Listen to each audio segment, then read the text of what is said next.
हाल ही में ये सी बहुत ज्यादा खबरों में छाया हुआ है क्योंकि यमन के हुदीज ने यहाँ से गुजरने वाली शिप्स को टारगेट करने का एक नया ट्रेंड शुरू कर दिया है। पिछले कुछ महीनों में तकरीबन 37 हमले हो चुके हैं। इन बदलते हुए हालात ने दुनिया को हिलाकर रख दिया है क्योंकि ये सी जियोपॉलिटिकली बहुत ही इम्पोर्टेंट है। हुदीज कौन है और क्यों यहाँ से गुजरने वाली हर शिप को टारगेट कर रहे हैं, इसकी बात आगे इस वीडियो में करेंगे, लेकिन इससे पहले इस सी की स्ट्रेटेजिक इंपॉर्टेंस को समझना लाजिम है। रेड सी वेस्टर्न एशिया और ईस्टर्न अफ्रीका के बीच में लोकेटेड है। इस सी के नॉर्दर्न और सदर्न पार्ट्स में दो बहुत ही इंपॉर्टेंट चौक पॉइंट्स हैं। नॉर्दर्न में लोकेटेड है सुएज कैनाल और सदर्न में है बाबल मंदीप। यह सी यूरोप और एशिया को कनेक्ट करता है। एशिया से जाने वाले शिप्स बाबल मंदीप से पास होकर रेड सी में इंटर होते हैं और फिर सुएज कैनाल को क्रॉस करके मेडिटेरेनियन में इंटर होकर यूरोप तक पहुंच जाते हैं। यह बहुत ही इंपॉर्टेंट और बहुत ज्यादा यूज किया जाने वाला सी रूट है, लेकिन हाल ही में किए जाने वाले अटैक्स ने शिप्स की मूवमेंट को डिसरप्ट कर दिया है, जिससे ग्लोबली बहुत बड़ा इम्पैक्ट देखा जा रहा है। अब ये खतरा सुएज कैनाल से नहीं बल्कि बाबल मंदीप से रिलेटेड है। जैसे कि हमने कहा कि बाबल मंदीप रेड सी के सदर्न पार्ट पर सिचुएटेड है और अगर आप मैप में देखें तो इससे यमन की कोस्ट लगती है। ये 26 किलोमीटर चौड़ी एक चौक पॉइंट है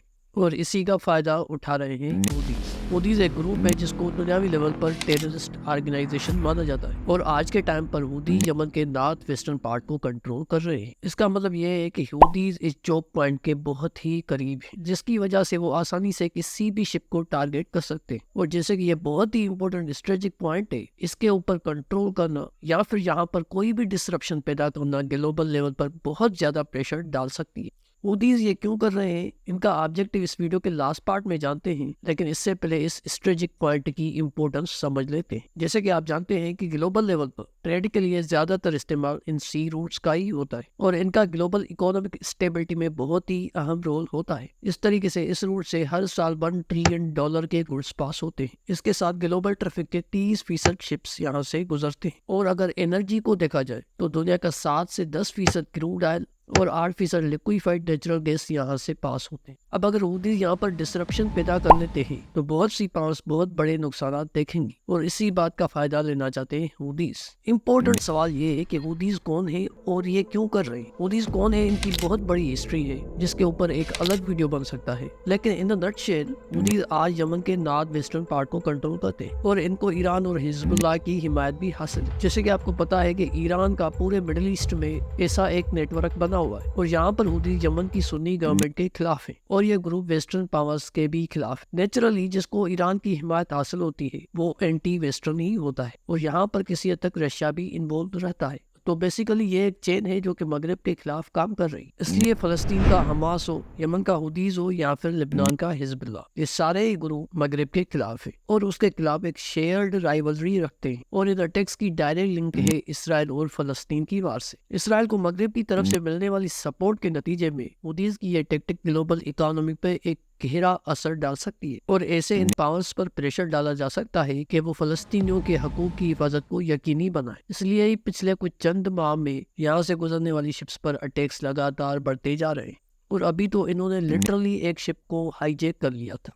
अब आपको पता चल रहा होगा कि कैसे पॉलिटिक्स, इकोनॉमी और ज्योग्राफी बहुत ही ज्यादा इंटरलिंक्ड है। अब इस वीडियो के शुरू में मैंने एक बात की थी कि इस सी की नॉर्दर्न साइड में सुएज कैनाल है जिसकी तरफ से कोई खतरा नहीं, लेकिन उसका भी फायदा तब होगा जब इस स्ट्रेटेजिक पॉइंट पर कोई खतरा नहीं होगा, क्योंकि अल्टीमेटली शिप्स कहाँ जाएंगे। तो इसलिए ये दोनों ही चौक पॉइंट्स बहुत ही इंपॉर्टेंट है। इसकी मिसाल आप सुएज कैनाल क्राइसिस से ले सकते हैं। ये क्राइसिस 1956 में हुए थे जब इजिप्ट ने इसको नेशनलाइज कर दिया था, जिसके नतीजे में बर्तानिया, फ्रांस और इसराइल ने फ्रस्ट्रेट होकर इजिप्ट के खिलाफ जंग शुरू कर दी थी। और रिसेंटली 2 साल पहले सुएज कैनाल में एक शिप स्टक हो गई थी जिससे ग्लोबल ट्रेड डिसरप्ट हो गया था। Most important shipping routes and it's blocked. Logistical nightmare. More than 10% of the world's trade travels through Egypt's Suez Canal, which links Europe and Asia.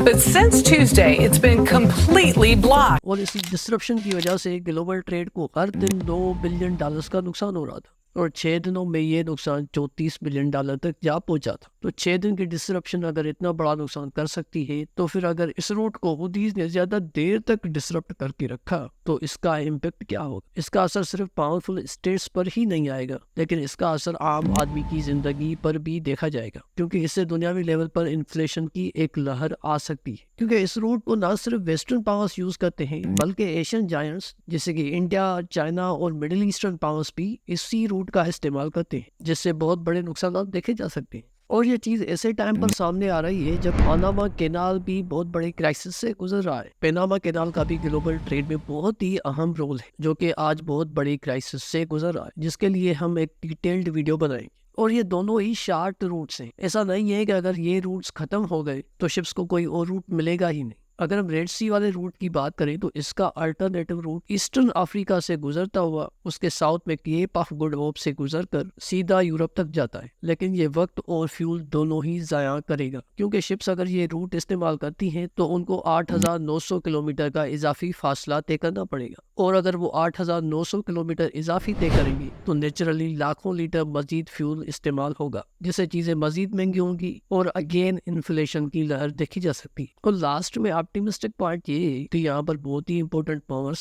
जैसा कि अमेरिका, चाइना, भारत इन्वॉल्व हैं, तो हुदीज ये ज़्यादा देर तक नहीं करेंगे और शिप्स फिलहाल इसी रूट को इस्तेमाल करेंगे। लेकिन ग्लोबल पॉलिटिक्स में कुछ भी हो सकता है। तो ये थी आज की वीडियो। अगर आप ऐसे जियोपॉलिटिकल टॉपिक्स में इंटरेस्टेड हैं और ऐसे मजीद वीडियोस देखना चाहते हैं तो इस चैनल को सब्सक्राइब कर दें।